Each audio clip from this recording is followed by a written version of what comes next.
Ladies and gentlemen, imagine this. Every 7 minutes, an Australian student is bullied on school grounds. That's approximately the duration of a tea break, where an innocent young soul somewhere is enduring constant pain and torment, feeling infringed in a world that should be their sanctuary.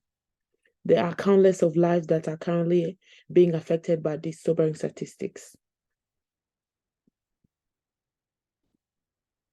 Today, I'm here to shine a spotlight on this critical subject known as school victimization that has significant ramification that is far-reaching and extends beyond the direct victims, their families, friends, teachers, and community as a whole. School victimization is an ongoing, pressing concern that needs to be addressed for several reasons, including tarnishing educational experiences, robbing victims their peace and innocence. School victimization is defined as any form of victimization that takes place at school and or on the way or from school. For example, it might occur in the bus, at home, in the community, at a sporting event, or online. There are two main types of school victimization, known as property victimization and personal victimization. Property victimization can include theft and damage to a student's property, while personal victimization involves behaviors that can harm or intimidate students physically, emotionally, psychologically, and sexually. Furthermore, school victimization takes various forms, including harassment, bullying, cyberbullying, discrimination, violence, and exclusion from the mainstream. School victimization is not limited to students only committing crimes against each other. It can also happen between staffs, either of them being a victim or the offender. The purpose of this presentation is to discuss school victimization, explore its prevalence, its devastating impact on the primary, secondary, and tertiary victims, and the factors that contribute to its existence.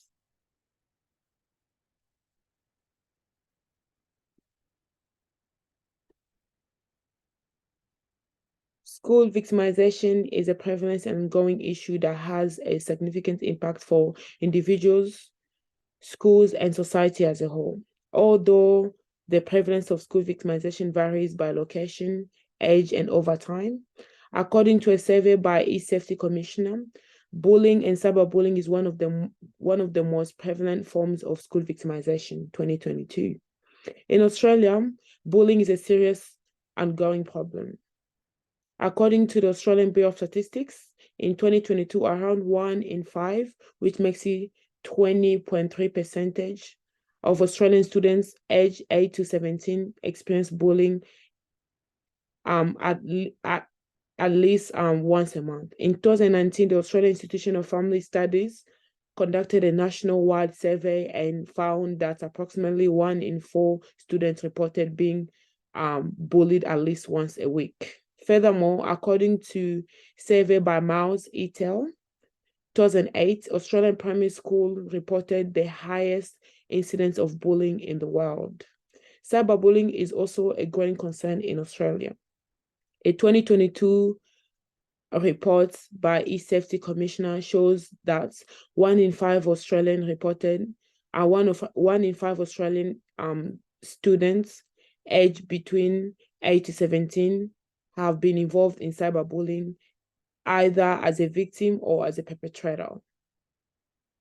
44% of Australian young people reported having a negative online experience in at least 6 months. This includes 15% who received threat or abuse online. Clearly, school victimization has an effect on various individuals within school community.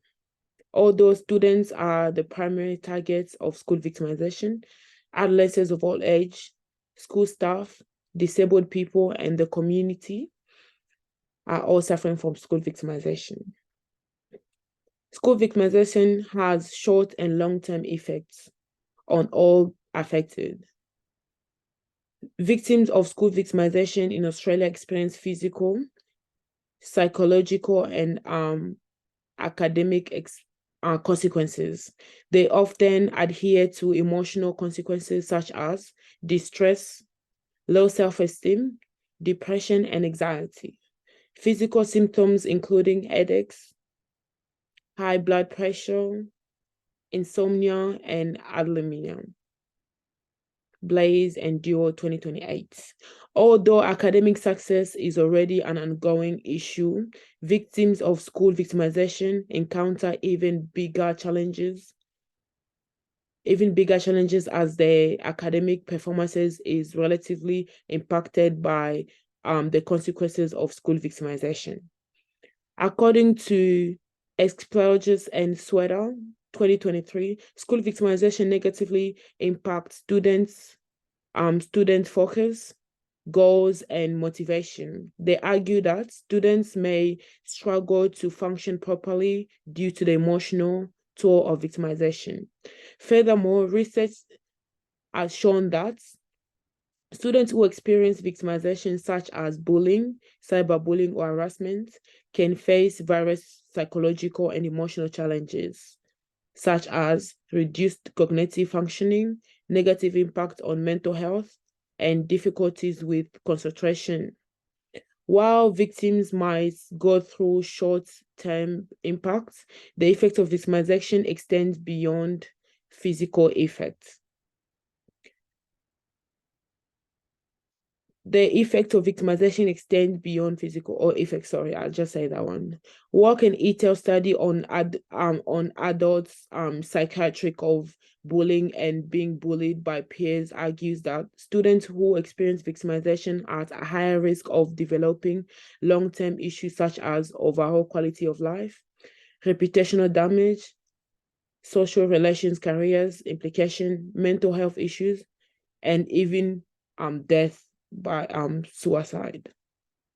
Although research on school victimization has shown similarities to hate crime in that it can be motivated by perceived differences, there are several underlying factors that contribute to school victimization, including power dynamics, social pressure, lack of awareness, dysfunctional family dynamics, mental health, past traumatic experiences, and substance abuse. Students or school staff who are intoxicated tend to lose control of their inhabitants and act in irrational manner. Power imbalances can contribute to school victimization. For instance, students who are rarely noticed in school may engage in provocative, rebellious behavior for the means of fitting in or feeling belonging or getting noticed by peers. Expectler and Sweater's study found that bullying is often manifested due to power dynamics, where bullies bully others to establish a sense of dominance over them. Additionally, the research has shown that prejudice and bias, including those related to sexual orientation, race, and disability, contribute to school victimization, such as harassment and discrimination. The National School Climate Survey by GLSEN, Gay, Lesbian, and Straight Education Network, highlights the prevalence of prejudice-based victimization in schools and argued that minority social groups such as LGBTQ, disabled, and culturally and linguistically diverse background students may face discrimination, name-calling, or even exclusion on the basis of their appearance, race differences, and sexual orientation preferences.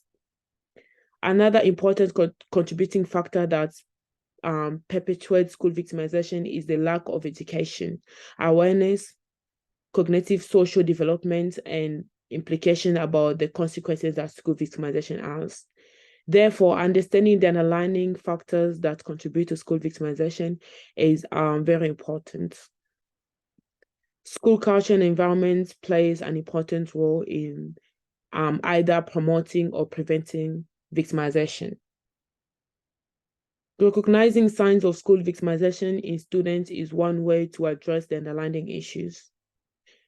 Victims of victimizations, victim of school victimization, sorry, and display signs and behavior such as shifts in temperaments, withdrawal from social interaction, sudden declining academic performances, changes of social groups, and physical compliance.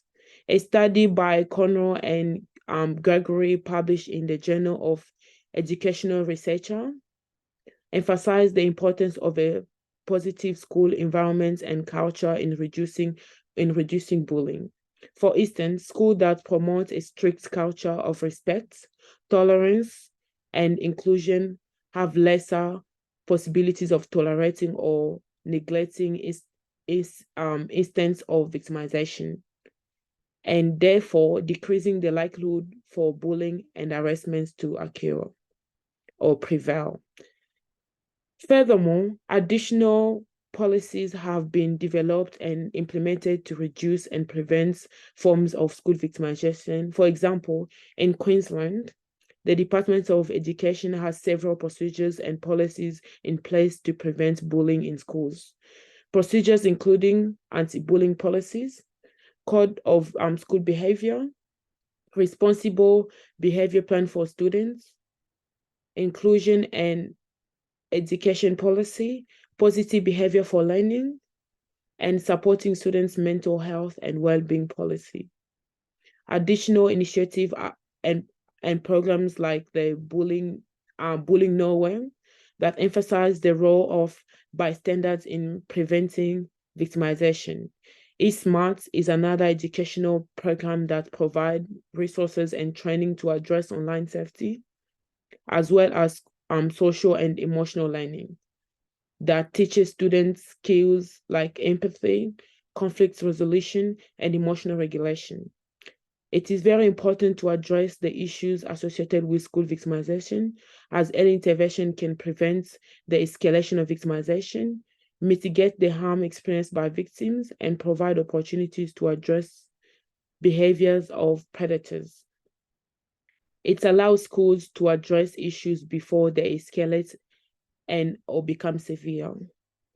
Furthermore, according to River and Menstrues 2016, victims who receive early support are more likely to feel empowered to report incidents, seek for assistance, and take positive steps to protect themselves.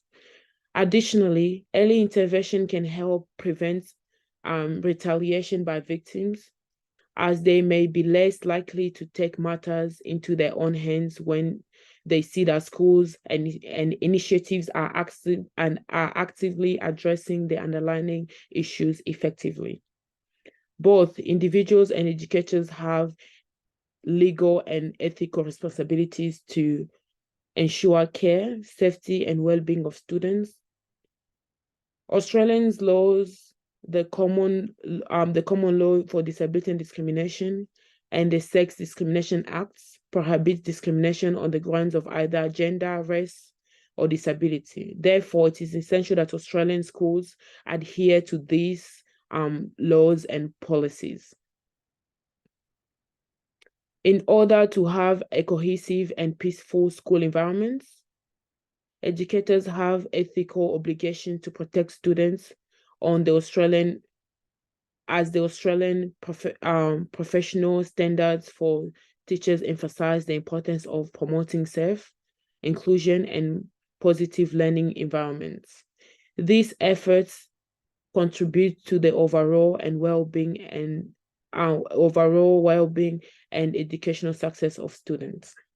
Well, to sum up in today's speech has discussed about the critical issue of school victimization and its far-reaching impact for all parties involved. The speech has explored the prevalence of school victimization in its various forms and addressed the underlying factors that contribute to its occurrence, the legal and ethical responsibilities of both school staffs and students in educating themselves further concerning the topic and promoting safe, healthy, and supportive environments. It is important for all individuals to take positive action in creating safer and inclusion school environments by addressing these ongoing issues of school victimizations. Thank you for coming through and following up with my speech. I hope you've learned something, and I also hope that this presentation has educated each and every one of you, and you take positive steps in your future in doing the right things in preventing and intervening in school victimization. Thank you very much.